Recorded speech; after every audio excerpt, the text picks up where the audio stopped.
The break, when they let go, what really happens? You think the ending of a connection is the moment someone pulls away? It's not. The real ending begins when you finally stop trying to close the distance they created. Avoidants don't withdraw because the bond is meaningless. They withdraw because closeness forces them to face emotions they never learn to regulate. Their instinct isn't to fix things, communicate, or clarify. Their instinct is to retreat and pretend nothing needs fixing at all. They don't push people away because you're too much. They push people away because vulnerability feels like a threat and avoidance feels like self-protection. So when they let you go, it doesn't start with closure. It starts with disconnection, silent, disguised, gradual. They don't walk away loudly. They fade emotionally first, physically second. That's the moment you stop being chosen and start being denied access. Not because you lost value, but because they lost capacity. Why they let you go even when they care. Stop assuming emotions create action. In avoidance, emotions create distance. Here's the logic loop. Connection builds. Vulnerability increases. Emotional pressure rises. Nervous system triggers self-preservation. They detach to feel safe. It's not about you. It's about the emotional skill set they never developed. They don't walk away because they don't feel anything. They walk away because they can't handle feeling anything while staying present. You wanted closeness. They wanted relief.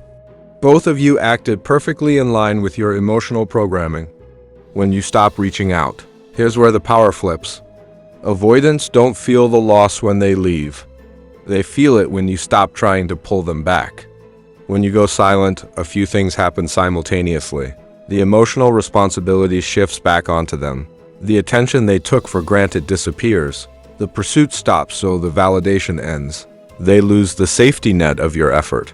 An avoidant rarely fears losing the connection. They fear being needed. But the moment you withdraw, they're forced to feel something they avoid at all costs, the consequences of their own distance. Your silence doesn't trigger guilt. It triggers recognition.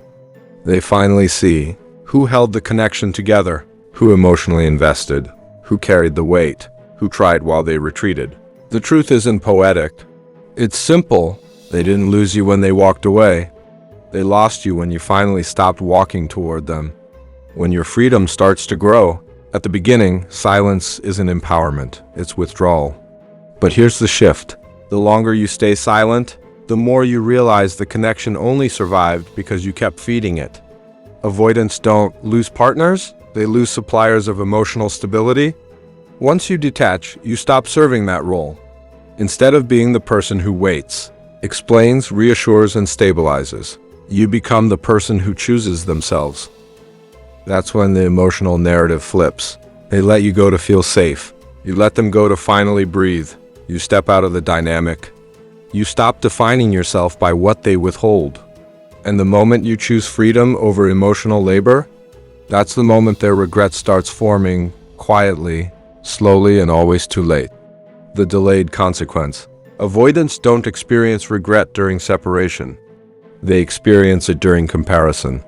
They feel it when silence stops feeling peaceful and starts feeling empty. New connections don't feel safe enough to replace what was lost. They realize distance protected them from discomfort, not loneliness. They finally understand safety doesn't mean connection. Regret appears only when your absence becomes easier to feel than your presence ever was.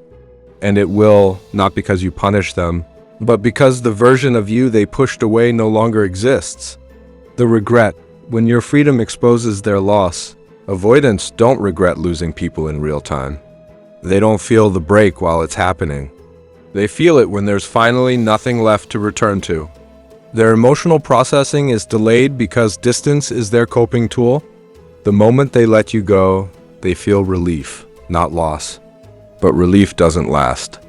Relief eventually turns into silence. Silence into reflection, reflection into emptiness. That's when they finally notice the absence not as punishment but as contrast. Because now the connection that once absorbed their emotional avoidance is gone, and all that's left is their own internal noise. Why regret hits them late.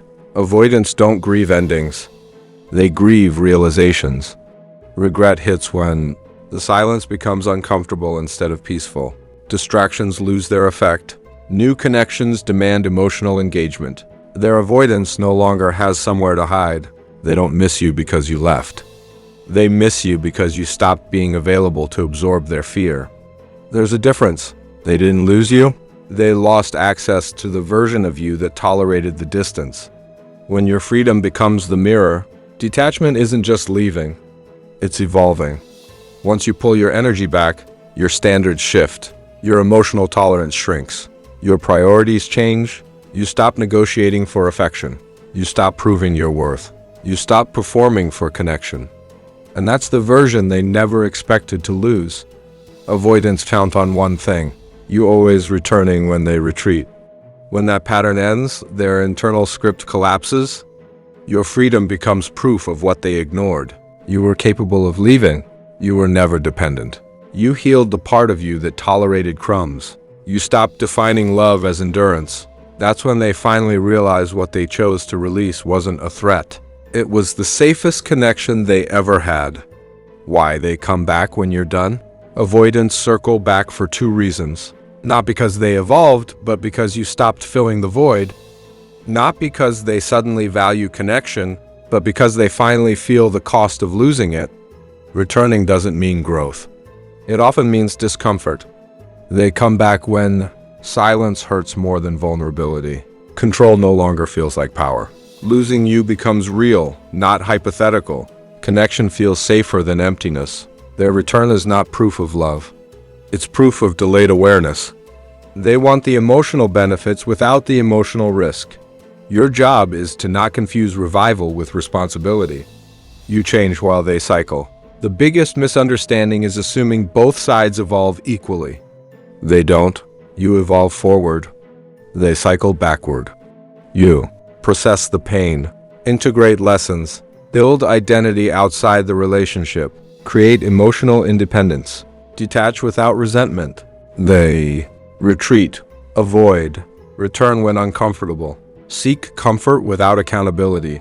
That's why reconciliation usually fails. You're coming back healed. They're coming back hungry. What true closure looks like? Closure isn't a conversation. Closure is a shift in internal value. Closure happens when you stop asking, "Why did they let me go?" and start asking, "Why did I fight so hard to stay?" Closure is not mutual understanding. Closure is self-respect regained. They don't give closure. They cause it. Final truth. The regret is real, but it isn't enough. Avoidance can feel regret without transformation. Regret doesn't equal readiness. Loss doesn't equal growth. Pain doesn't equal change. Their regret is a notification, not a reform. The lesson isn't that they want you back. The lesson is that you no longer wait for them to choose you. The real closure is this: they let you go because they couldn't handle closeness. You let them go because you finally could.